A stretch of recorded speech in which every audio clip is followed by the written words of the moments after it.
Hello everyone, I am Vikas Goyal, company secretary. YouTube channel moving rabbit में आपका स्वागत है। हाल ही के दिनों में आपने एक खबर काफ़ी सुनी होगी, जिसमें एक मकान मालिक अपने घर के बाहर बैठे हुए थे और उनका किराएदार उनका मकान खाली नहीं कर रहा था। हमारे देश में ऐसी नौबत क्यों आती है कि मकान मालिक और किराएदार के बीच में अक्सर वाद विवाद की घटनाएं सुनने को मिलती हैं? क्या कोई ऐसा कानून नहीं है जो इन समस्याओं को दूर कर सके और ऐसे केसेस पे लगाम लगाया जा सके? तो इन सभी विषयों पर आज बात करने के लिए हमारे साथ जुड़े हैं श्री योगेश कुमार गोयल, जो कि एक प्रैक्टिसिंग चार्टेड अकाउंटेंट हैं गाजियाबाद से। सर, हमने सुना है आपका, सबसे पहले तो मैं आपका कार्यक्रम में स्वागत करता हूं। हमने सुना है कि बहुत बहुत धन्यवाद।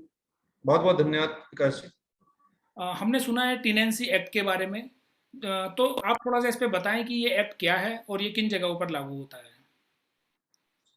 अ, विकास जी, टेनेंसी एक्ट जो है ज्यादातर स्टेट्स में पहले से ही एप्लीकेबल है। रेंट कंट्रोल एक्ट के नाम से जो है बहुत सारे स्टेट्स में पहले से ही एप्लीकेबल है। लेकिन जून 2019 में, फिर उसके बाद में जून 2021 में सेंट्रल गवर्नमेंट ने एक ड्राफ्ट एक्ट जो है सभी स्टेट्स को भेजा कि जो कि अर्बन प्रॉपर्टीज हैं, जो शहरी प्रॉपर्टीज हैं, उन पर एक नया किराएदारी कानून जो है सेंट्रल गवर्नमेंट एप्लीकेबल करना चाह रही है। देखिए, प्रॉब्लम क्या है कि हमारे देश के अंदर लगभग लगभग 2011 के सर्वे के हिसाब से 1 करोड़ 10 लाख के करीब प्रॉपर्टीज ऐसी हैं जो खाली हैं, जिसमें जो लैंडलॉर्ड है वो किराएदार को प्रॉपर्टी किराए पर देना नहीं चाहता। और इसकी मेन वजह यह है कि जो किराएदार है वो प्रॉपर्टी में आकर बैठ जाते हैं, वो खाली नहीं करते हैं। और ऐसी कंडीशन के अंदर एक तो वो प्रॉपर्टी खाली रह जाती है, गवर्नमेंट को रेवेन्यू जनरेट नहीं होती है, और जो गवर्नमेंट का पर्पस है, हाउसिंग फॉर ऑल है या एम्प्लॉयमेंट फॉर ऑल है, वो भी जो है पूरा नहीं हो पाता। तो ऐसी स्थिति के लिए गवर्नमेंट ने एक नया किराएदारी कानून लेकर आई है। लेकिन वो मॉडल है, वो सभी स्टेट्स को भेजा गया है, क्योंकि ये जो अर्बन प्रीमाइसेस हैं, अर्बन प्रॉपर्टीज हैं, इनके ऊपर ये हमारे कॉन्स्टिट्यूशन के अंदर कॉन्करेंट लिस्ट के अंदर है। यानी इस पर दोनों ही सेंट्रल गवर्नमेंट भी और स्टेट गवर्नमेंट दोनों ही कानून बना सकती हैं। तो सेंट्रल गवर्नमेंट ने ये कानून का जिम्मा जो है स्टेट गवर्नमेंट के ऊपर छोड़ा हुआ है। तो अभी जो मेरी नॉलेज में है, अभी 4 स्टेट्स ऐसे हैं जिन्होंने इस कानून को लागू कर दिया है।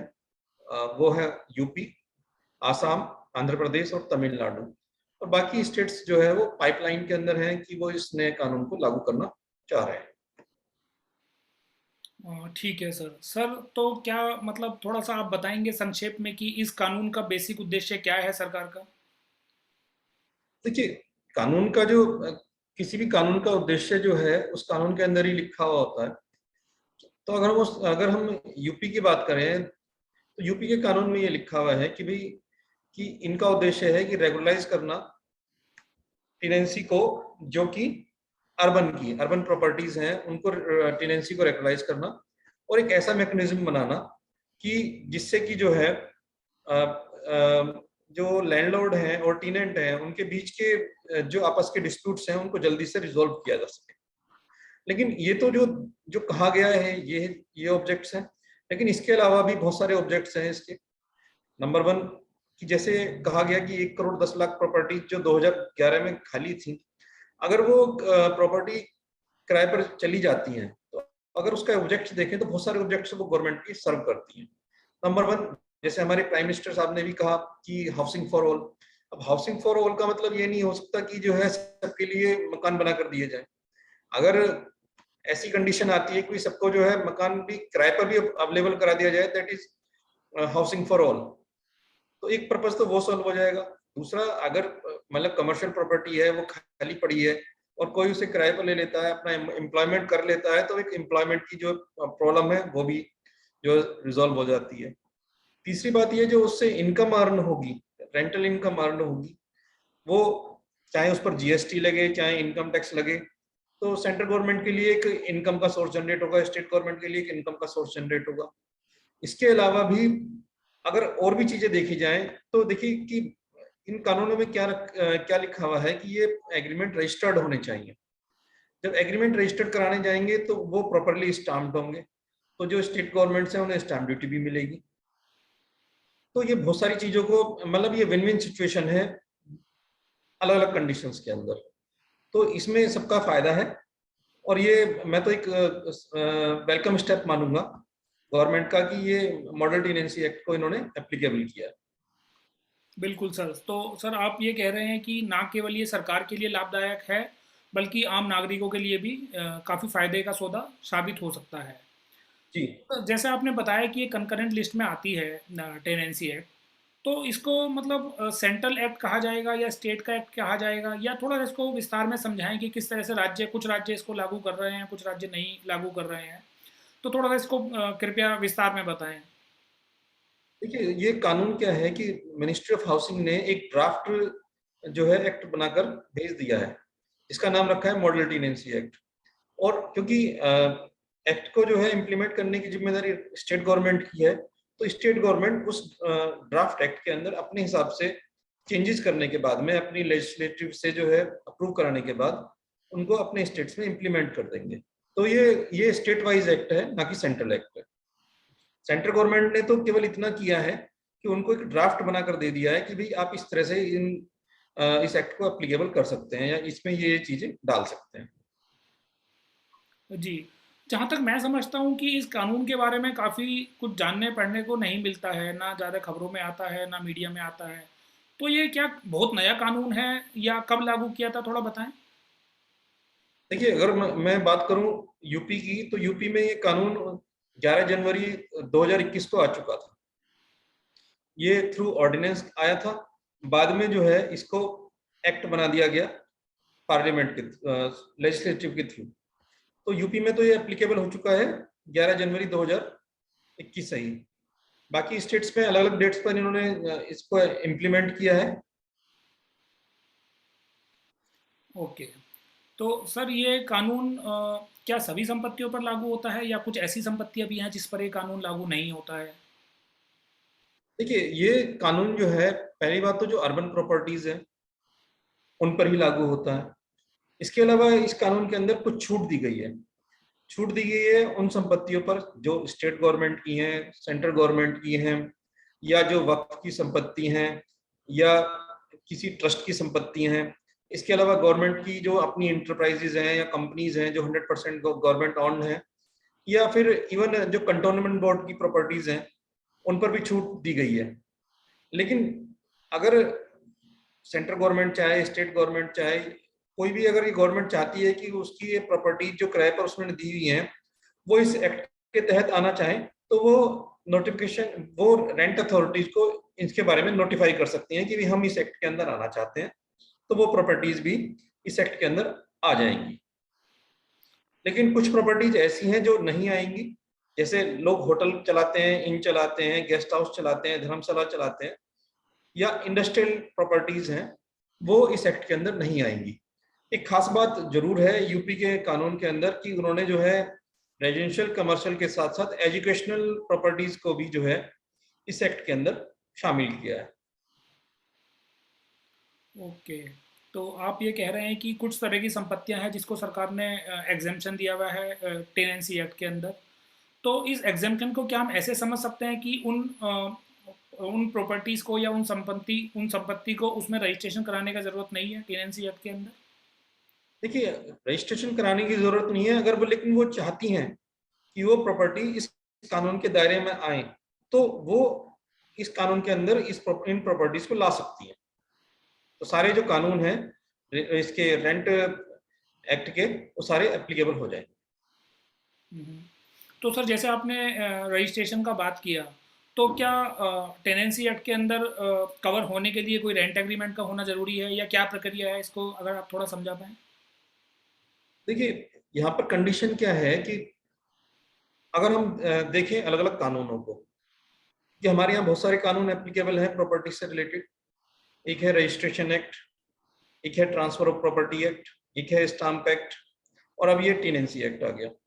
तो अगर हम बात करें ट्रांसफर ऑफ प्रॉपर्टी एक्ट की, तो ट्रांसफर ऑफ प्रॉपर्टी एक्ट ये कहता है कि अगर कोई भी प्रॉपर्टी आपको किराए पर देनी है और जिसमें जो है वो 12 महीने से ज्यादा के पीरियड के लिए किराए पर देनी है, तो उस केस के अंदर उसका जो है रजिस्ट्रेशन होना अनिवार्य है। और सेम चीज जो है वो रजिस्ट्रेशन एक्ट भी कहता है कि उसका रजिस्ट्रेशन होना अनिवार्य है। तो ऐसी स्थिति में दो तरह के रजिस्ट्रेशन होंगे। कि अगर कोई प्रॉपर्टी जो है 12 महीने से ज्यादा के लिए किराए पर दी जा रही है, तो उसे रजिस्ट्रेशन एक्ट के अंदर भी जो है रजिस्ट्रेशन कराना पड़ेगा, और यहाँ पर टेनेंसी एक्ट के अंदर भी रजिस्ट्रेशन कराना पड़ेगा। जी सर। तो एक सवाल मेरे को यहाँ पर ये आता है कि जैसे अभी तक हम क्या देखते थे कि कोई भी प्रॉपर्टी, उदाहरण के तौर पर कोई रेजिडेंशियल प्रॉपर्टी को किराए पर दिया जाता था, तो मेरी जानकारी के हिसाब से कोई ऐसा निश्चित प्रारूप नहीं था रेंट एग्रीमेंट के लिए। तो क्या टेनेंसी एक्ट आने के बाद ऐसा कोई सिस्टम आया है कि एक निश्चित प्रारूप में, जिसमें कि ज़रूरी चेंज करके उसको लागू किया जाएगा? इस पे थोड़ा प्रकाश डाल सकते हैं आप सर? देखिए, टेनेंसी एक्ट के आने के बाद में जो एग्रीमेंट है वो आपस के संबंधों के ऊपर डिपेंड करता है कि आप क्या किस कंडीशन पे अपना एग्रीमेंट रखना चाहते हैं। तो वो तो जो है कानून ने जो है टीनेंट और लैंडलॉर्ड दोनों के ऊपर छोड़ा हुआ है कि वो क्या जो है चीजें अपने एग्रीमेंट में डालना चाहते हैं। लेकिन उन्होंने जो प्रारूप दिया है वो रजिस्ट्रेशन फॉर्म का प्रारूप दिया है, जिसमें कि कुछ मेन मेन चीजें जो डालनी पड़ेंगी जो उस एग्रीमेंट से ही संबंधित होंगी, और तब ये रजिस्ट्रेशन होगा। तो सर, आप ये रजिस्ट्रेशन प्रारूप का कुछ मुख्य कॉलम हमें बताना चाहेंगे? जो रजिस्ट्रेशन फॉर्म है इसके कुछ मुख्य प्रारूप में दोनों पार्टियों का नाम, एड्रेस, उनके आधार नंबर, पैन नंबर, प्रॉपर्टी का नाम, प्रॉपर्टी का एड्रेस, प्रॉपर्टी का एरिया, प्रॉपर्टी का रेंट, कितने समय के लिए प्रॉपर्टी किराए पर दी जा रही है, अगर कोई जो है मैनेजर, प्रॉपर्टी मैनेजर है जो कि लैंडलॉर्ड के बिहाफ पर काम करेगा, तो उसकी डिटेल्स, वो सारी चीजें जो है इन फार्म के अंदर डाली जाएंगी। और ये फार्म कोई, ये जनरल फार्म है, कोई ऐसा मतलब टिपिकल फार्म नहीं है कि जिसको जो है स्वयं नहीं भरा जा सकता। तो ये कह सकते हैं कि मकान के स्वामी को या किराएदार को किसी भी उसके प्रावधान से संबंधित या उसके फॉर्मेट से लेके किसी भी विषय में डरने की आवश्यकता नहीं है। वो केवल ज़रूरी कदम है, ज़रूरी इन्फॉर्मेशन है जो सरकार जुटाना चाहती है। जी जी। तो सर, रेंट एग्रीमेंट के भी अगर हम ये सवाल पूछें कि रेंट एग्रीमेंट के मुख्य गुण क्या हैं, तो आप उस पर कुछ बताना चाहेंगे? तो ये रेंट एग्रीमेंट में जो मुख्य चीजें हैं कि एक तो ये होता है कि दोनों पार्टियों का नाम, एड्रेस प्रॉपरली होना चाहिए, उनका आधार नंबर, पैन नंबर आज की तारीख में मस्ट है। इसके अलावा जो प्रॉपर्टी किराए पर दी जा रही है उसकी डिटेल पूरी, जो प्रॉपर्टी किराए पर दी जा रही है वो कितने समय के लिए दी जा रही है, क्या किराया रहेगा, कितने, क्या किराए में कितनी बढ़ोतरी होगी या कमी होगी, कल को अगर सपोज कीजिए मालिक जो है वो खाली कराना चाहता है तो उसे कितना टाइम का नोटिस देना है, या अगर जो है टीनेंट खुद खाली करना चाहता है तो उसे कितने टाइम का नोटिस देना है। अगर सपोज कीजिए कल को कोई जो है जो मेंटेनेंस है वो किस तरह से डिवाइड होगी, क्या पोर्शन जो है मेंटेनेंस का टेनेंट करेगा, क्या मेंटेनेंस जो है वो लैंडलॉर्ड करेगा, फ्यूचर में अगर कोई डिस्प्यूट होता है तो वो किस तरह से प्रोसीड होगा, वो सारी चीजें जो है एक बेसिक चीजें हैं वो डाली जा सकती हैं। इसके अलावा अगर देखा जाए तो कुछ जो रिक्वायरमेंट है वो रजिस्ट्रेशन एक्ट की है। रजिस्ट्रेशन एक्ट कहता है कि भी अगर कोई प्रॉपर्टी का कोई एग्रीमेंट किया जा रहा है जिसको आपको रजिस्टर्ड कराना है, तो ऐसी स्थिति में उसका नक्शा भी जरूर लगा हुआ आना चाहिए। उसकी जो है चारों तरफ क्या क्या चीजें हैं वो डिटेल जैसे बेनामी में आप दी जाती हैं ऐसे ही दी जानी चाहिए। इसके अलावा दोनों पार्टियों के फोटो भी लगे होने चाहिए, उनका जो है अंगूठे के उंगलियों के निशान भी वहां पर होने चाहिए। तो ये सारी चीजें जरूरी होती हैं एक एग्रीमेंट के अंदर। तो सर, आपने जैसे रजिस्ट्रेशन के बारे में हमें बताया या उन प्रावधानों के बारे में जो कि रेंट एग्रीमेंट में होने चाहिए, तो यहाँ पर मेरे दो सवाल आते हैं। पहला तो ये कि जो रजिस्ट्रेशन कराना है वो किस अथॉरिटी के पास कराना है? दूसरा, अगर मकान मालिक या उसके किराएदार के बीच में किसी प्रकार के वाद विवाद उत्पन्न होते हैं, तो उनका निपटारा किन अथॉरिटीज़ के द्वारा किया जाएगा? देखिए, पहले तो जो रजिस्ट्रेशन की बात है तो रेंट जो टेनेंसी एक्ट है वो ये कहता है कि अगर 12 महीने से कम के लिए अगर रेजिडेंशियल प्रॉपर्टी किराए पर दी जा रही है तो उसका रजिस्ट्रेशन कराना अनिवार्य नहीं है। तो अगर हम इसका आशय समझें तो अगर कोई भी कमर्शियल प्रॉपर्टी है, एजुकेशनल प्रॉपर्टी है, तो उनका रजिस्ट्रेशन अनिवार्य है इस एक्ट के अंदर, चाहे वो 4 महीने के लिए क्यों ना हो, चाहे 2 महीने के लिए क्यों ना हो, और चाहे 1 महीने के लिए क्यों ना हो। दूसरी बात ये कि अगर रेजिडेंशियल प्रॉपर्टी 12 महीने से ज्यादा के लिए ली जा रही है, उसका एग्रीमेंट बनाया जा रहा है, तो वो भी रजिस्ट्रेशन इस टेनेंसी एक्ट के अंदर कराना जरूरी है। जहां तक रजिस्ट्रेशन एक्ट और ट्रांसफर ऑफ प्रॉपर्टी एक्ट की बात है, तो उन केसेस के अंदर जहां पर 12 महीने से ज्यादा के लिए प्रॉपर्टी किराए पर दी जा रही है, तो उन केसेस में दोनों जगह रजिस्ट्रेशन कराना जरूरी है, रजिस्ट्रेशन एक्ट के अंदर भी और दूसरा टेनेंसी एक्ट के अंदर भी। और सर जो विवादों का निपटारा अगर कुछ विवाद मकान मालिक और उनके किराएदार के बीच में हो जाते हैं तो हमें लगता है कि सरकार ने कुछ अथॉरिटीज़ का भी गठन किया होगा जो उन सब वाद विवाद को देख सके। उसके बारे में अगर आप कुछ बताना चाहें। देखिए क्या है कि जो इसमें क्या है कि रेंट अथॉरिटीज का गठन किया गया है, रेंट कोर्ट का गठन किया गया है, रेंट ट्रिब्यूनल का गठन किया गया है, और उसके बाद हाई कोर्ट और सुप्रीम कोर्ट, इस तरह से जो एक सिस्टम बनाया गया है। लेकिन ये स्टेट गवर्नमेंट की मर्जी है कि वो किस तरह से किस प्रोसीजर को फॉलो करती है। जैसे जो मॉडल टेनेंसी एक्ट था उसमें तो ये प्रोविजन था जो मैंने आपको बताया कि पहले रेंट अथॉरिटी सबसे लोअर लेवल पर, फिर रेंट कोर्ट, फिर रेंट ट्रिब्यूनल और फिर हाई कोर्ट सुप्रीम कोर्ट, इस तरह से ये प्रोविजन दिए गए थे।